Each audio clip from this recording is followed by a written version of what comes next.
Every day, we get things off the ground, keeping you connected and secure.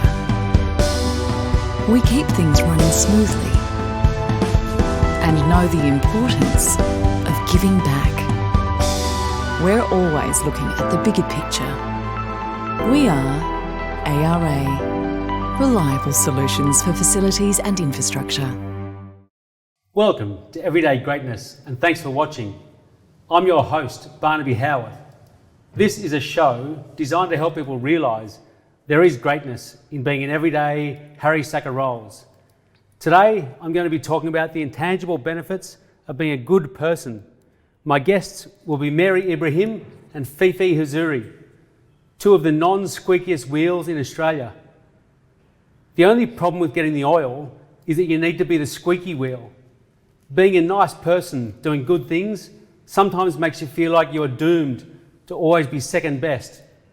But the science behind pro-social attitudes would say different. Acting pro-socially means you're doing things intended to benefit one or more people other than yourself. Things such as helping, comforting, sharing, and cooperation. Being blindly nice, though, can leave you open to nastiness. You can't just flick a switch and convert someone to niceness and then turn them loose in a nasty world. This would be like declawing an alley cat and sending it back into the alley. People don't choose to be nice or nasty. There's no overnight epiphany or flash of lightning that changes a person from one to the other. It's the small decisions and the small actions people do stacks of times every day that make them who they are. So if you think you have room to be a little bit nicer, but you're not sure where to start, my guests today will show you that making changes in your attitude don't require earth-shattering shifts in lifestyle.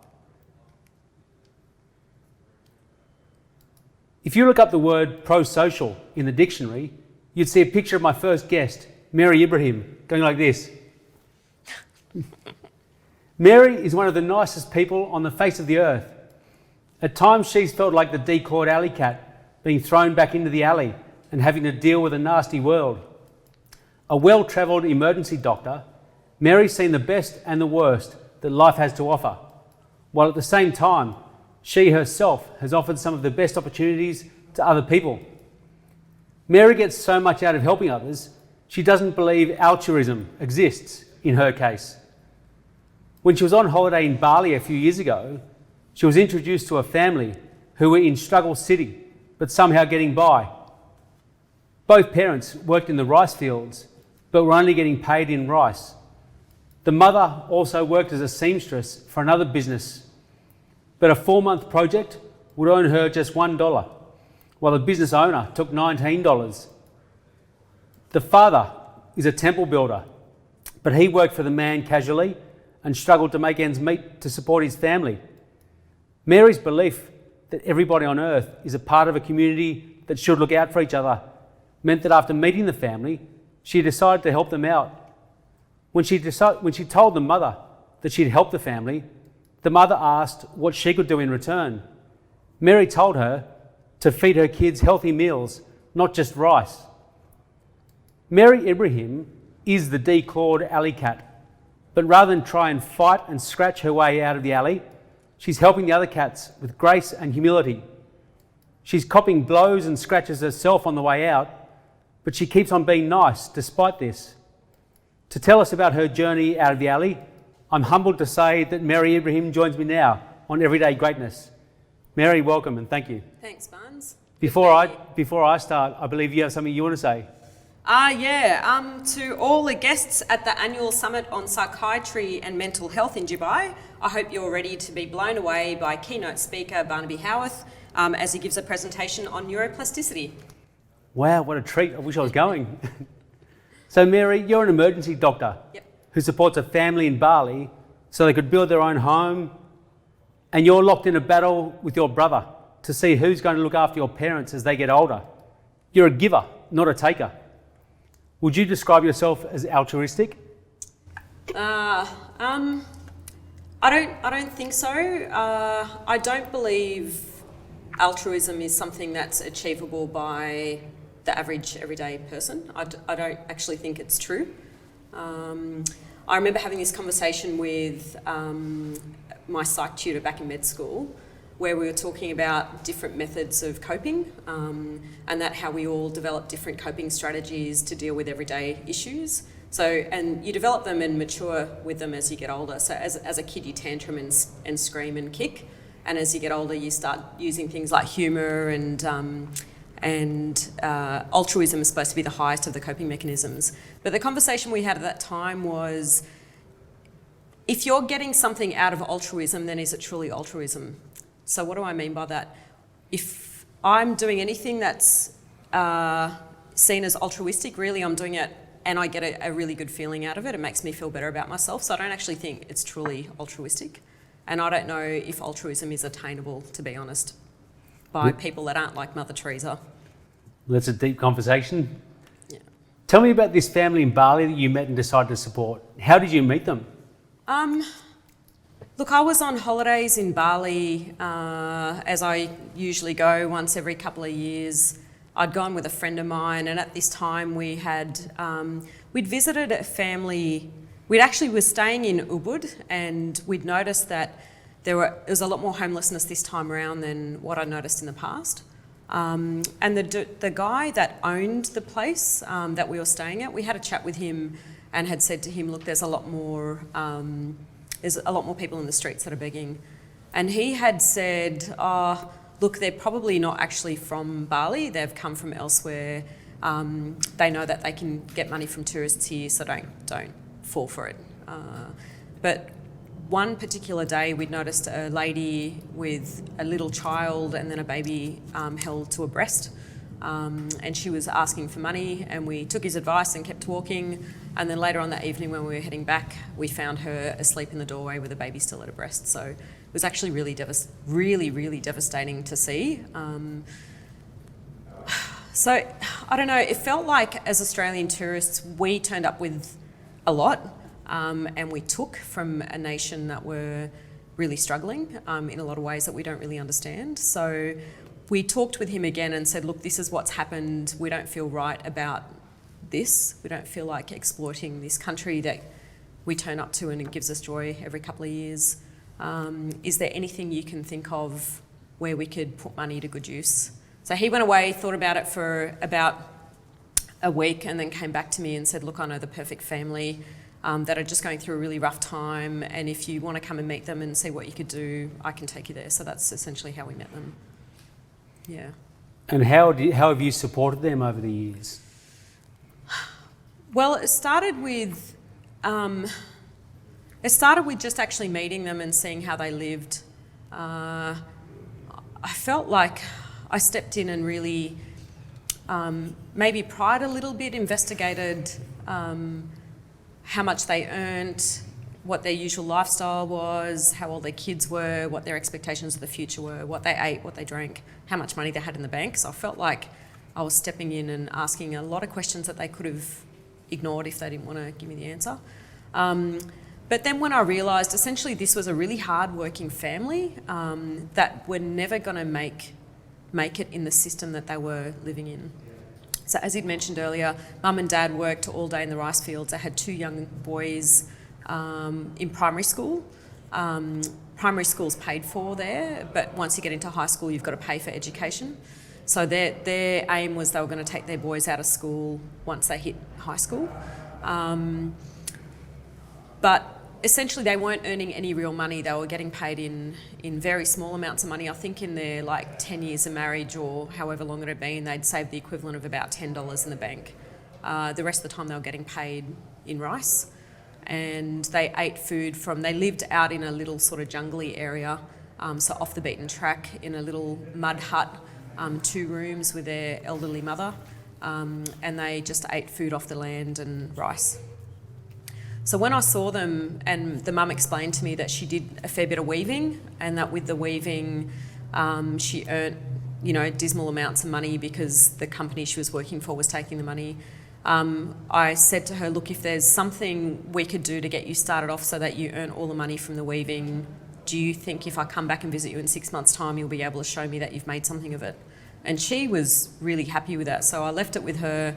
She went and investigated it, found out that she could basically buy a weaving machine, so a little loom, for secondhand about 150 Australian dollars, which I'm sure I've wasted on clothing I've never worn many times. So we did that, and I sent the money across. She bought a loom, and then 6 months down the track I went back and visited them again.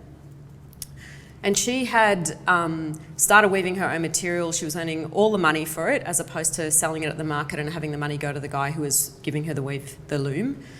And in that 6 months, she'd managed to buy a few chickens. They were now feeding the kids eggs and occasionally eating chicken. And they'd gone out and bought a pig, and with that pig, they'd fattened it up. And sold it for a festival, and then bought 2 pigs. So by the time I went back 6 months later, they had chickens and 2 pigs, and she was showing me what she'd done. So it was pretty amazing, actually. And then did the father get any help as well? Yeah, so since then, basically, I guess at the beginning, I just wanted to know that they were going to do something to help themselves. All I was doing was giving them the start that they couldn't manage to get. But beyond that, I just wanted to know that they would take it and run with it. And so when I saw that they had a really impressive, incredible attitude despite how tough their life was, the second time I met up with them, had said to the dad, well, what can I do to help you get started as well? And so the plan was that he'd come up with a business plan, and next time I met up with him, he'd propose the business plan, and if I thought it was worthy, I'd invest in that. So he basically went out and looked at, because he made temples out of lava stone, he looked at how much it would cost for him to buy the machine to carve it, electricity for the first 6 months, how much the lava stone would cost for the first 3 months. He lined up his clients, and then basically hit me up with a sum of money to get him started. And he'd worked out a business plan so it would be self-sustaining. So when I went back, we agreed that was going to work. So we took off doing that. I put a lump sum of money into them so that they could get started on this business, and they've just flourished essentially. So he's gone off and his business is going really well, and he started hiring people, and he now not only works on site, but he's got he doesn't just work in the shop that they've got, but he's got an off-site machine, and he travels around and makes temples for people in their homes. So it's gone really well. So besides fattening pigs, what else have this family been able to do since you offered them your help? Well, I've just got to clarify, all I did was invest a small amount of money that was the equivalent of a fortnight's pay for me. My help's not been persistent or consistent since then. That was just what they needed to start, and they've essentially done it all themselves. The last time I visited them, which was October of last year, they'd started building a house, which was really exciting.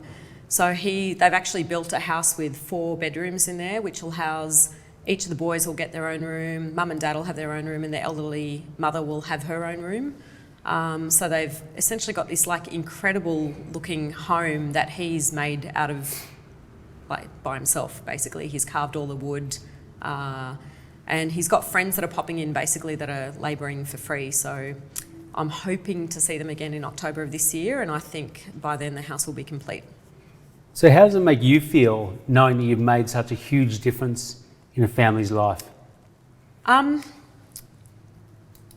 Well, this is where the altruism thing comes out of it. I don't feel altruistic. I feel like I got a really big benefit personally out of it. So I feel humbled that they've allowed me to witness this incredible journey where they have shown me how a non-selfish person lives life. I'm really grateful that I've had the ability to be able to experience this and to witness this.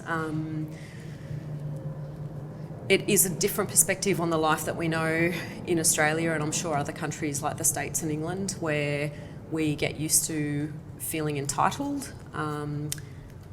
I think it's been part of my journey of feeling a bit more at peace with simpler things and a bit happier with the things that matter, which is feeling like I'm part of a bigger community that's not just my own. So yeah, humbled and grateful, basically.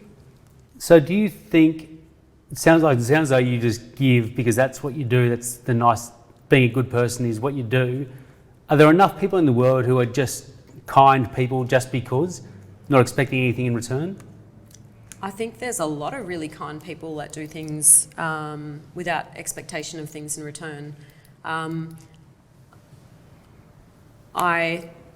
My father is the prime example. I think my father is the most generous person I've ever met.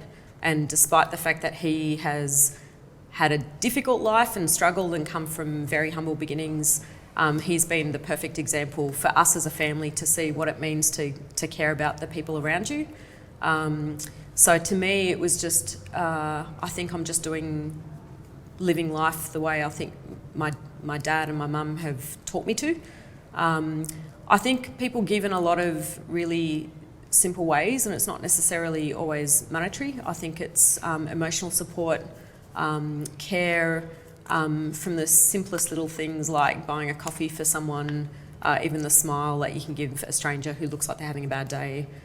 So we do give all within our capabilities in different ways. I think people that have less seem to give more is what I've experienced from the huge amount of travel that I've done. And I think as we gain more personally, we tend to stop seeing other people as our equal. So yeah. You make being nice sound so beautiful and so rewarding.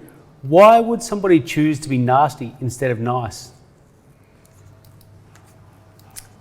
God, that's a tough question, Barnes. I think we all have our own struggles, and as we struggle with health, loneliness, drug addiction, whatever else life throws at you, we become more introverted. And the more introverted we become, I think the harder it is to lead a life that's communal. Yeah. Have you ever considered just being flat out nasty just to get something you really want desperately? I'm sure I've done that before without fail, and it feels horrible. Even in little things like as a kid, taking the last packet of chips, making sure my brother didn't know it existed first. I've always had intense guilt about doing stuff like that. So yes, I've been nasty in many ways that I probably won't even talk about here, but it feels terrible. It removes my sense of joy and peace. So, you stole a packet of chips, you're a horrible person. I've done a lot more than that, Barnes, but we're not going to talk about it. What do you think what are the benefits in your life of being a nice, happy person?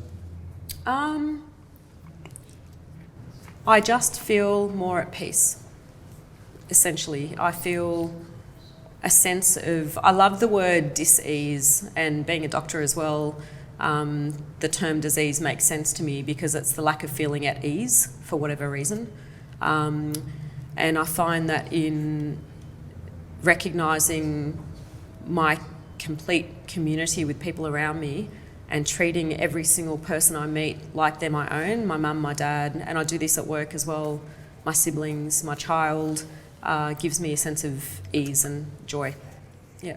Well, Mary, you're an incredible person. I'm humbled that you came on the show today. Thank you so much for joining me.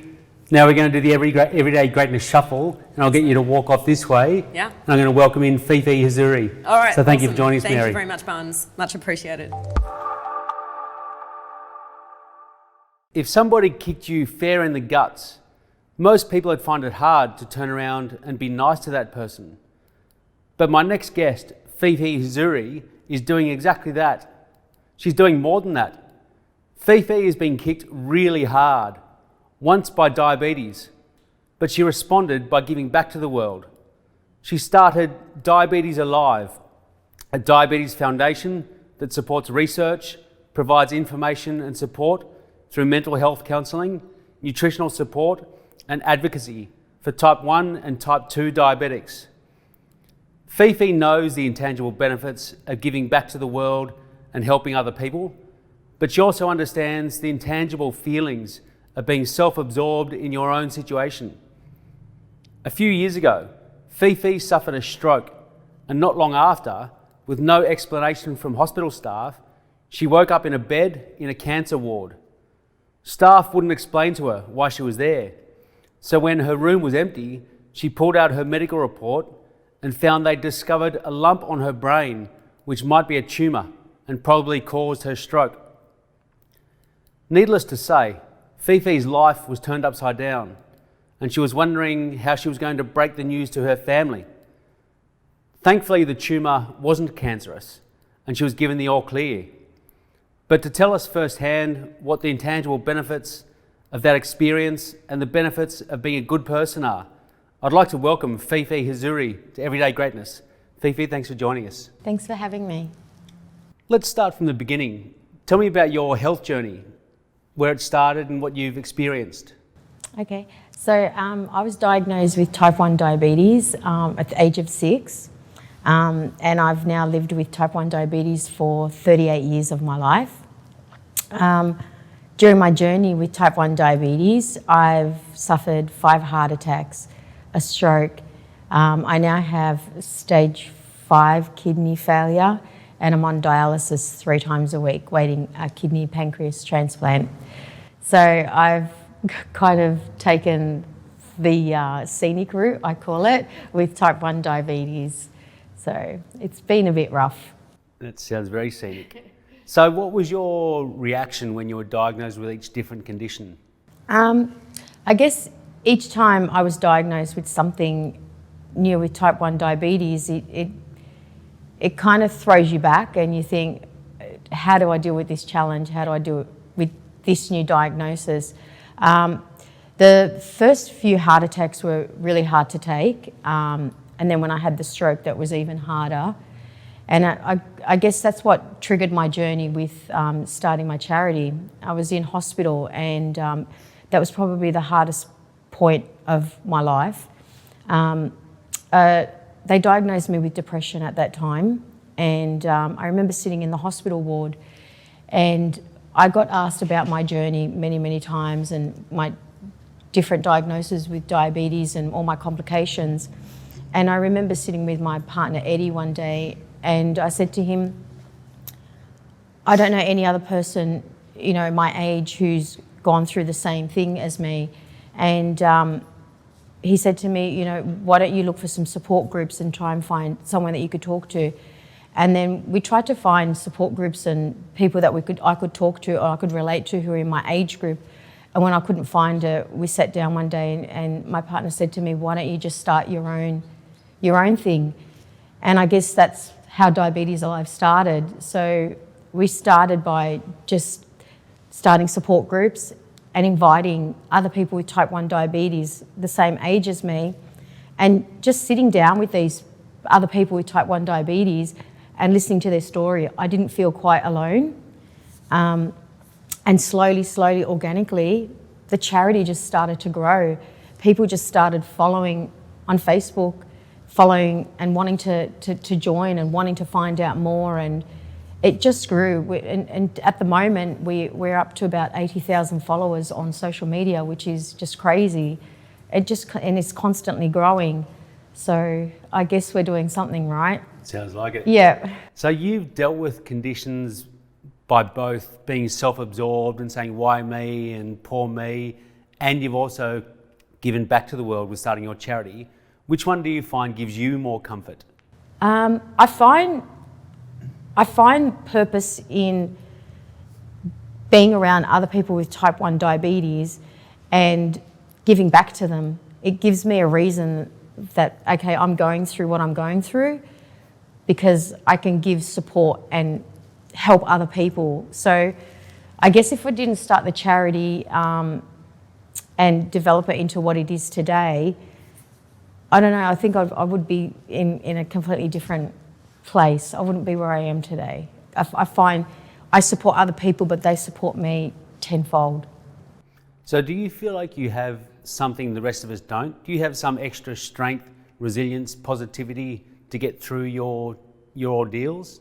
No, I don't think so. I don't see myself as something different to anybody else. I think there's something special in being around other people. I think when you give, there's just something magical in it. When you give to people, it gives you something back. There's just something in it. I can't describe it.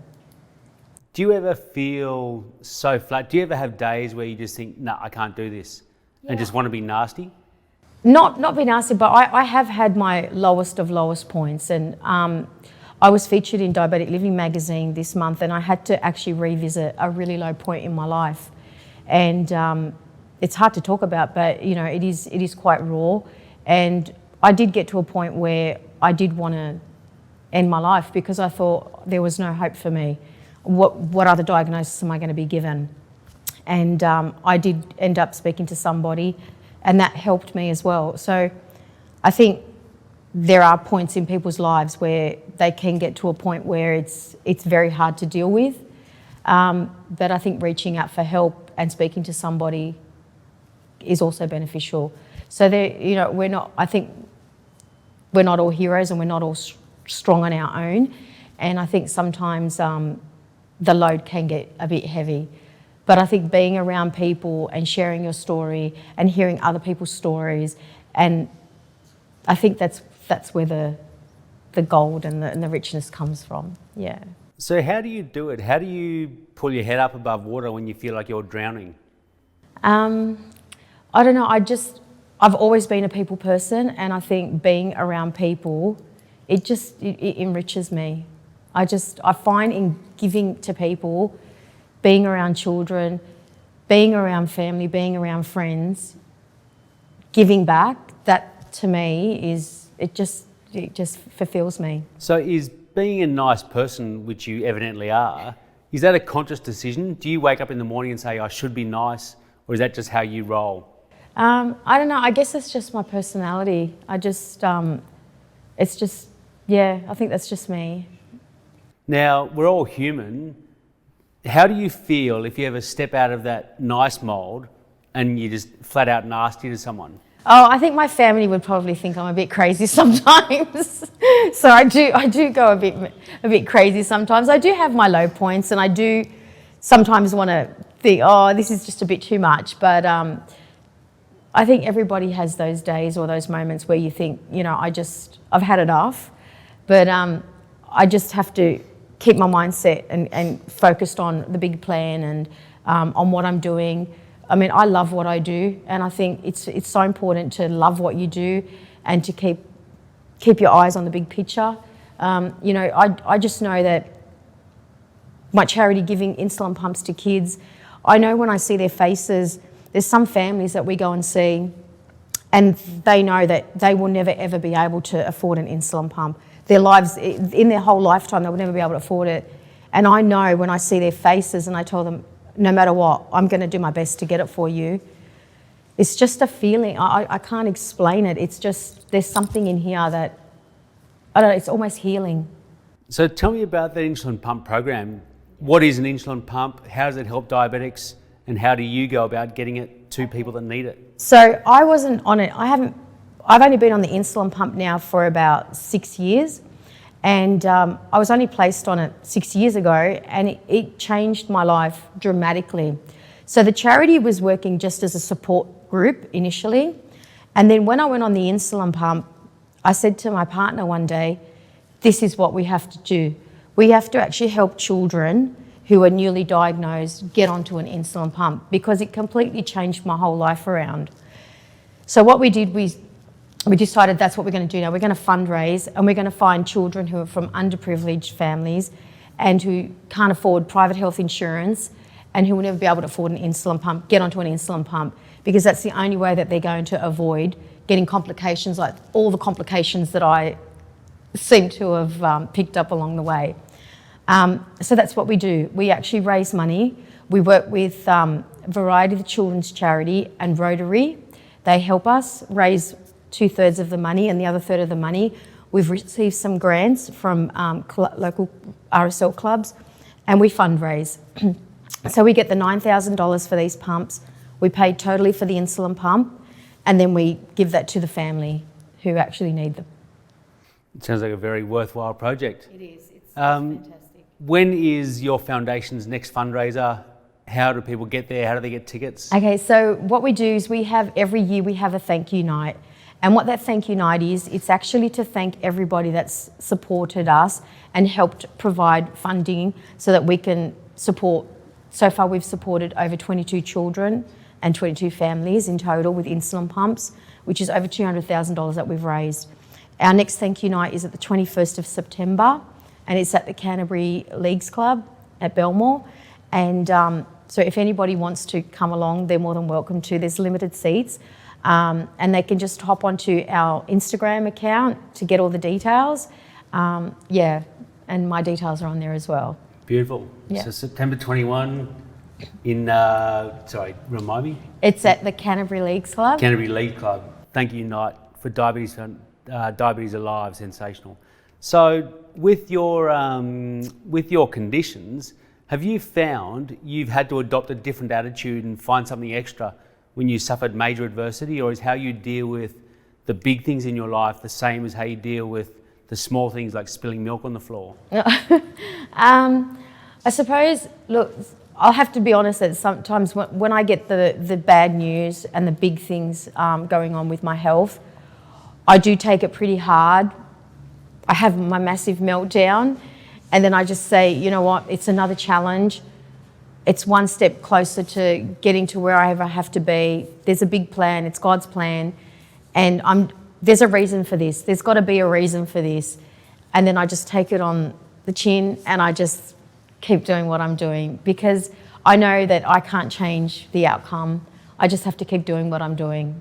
Very true. So do you think everyday people need to find something extra if they have a big challenge or adversity or problem to overcome? I always believe that there's a reason. There's always got to be a reason for something. It's going to lead you to something. It's going to lead you to a plan. There's always a reason for something to happen. I know that all my complications haven't happened for no reason.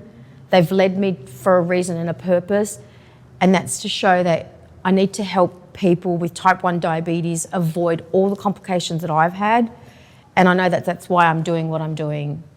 So in being just a flat out good person, does that make it harder to give back to the world when you see nasty things? Do you ever think, why am I being nice to this world that's so nasty to me? No, I try not to. I try not to think negatively.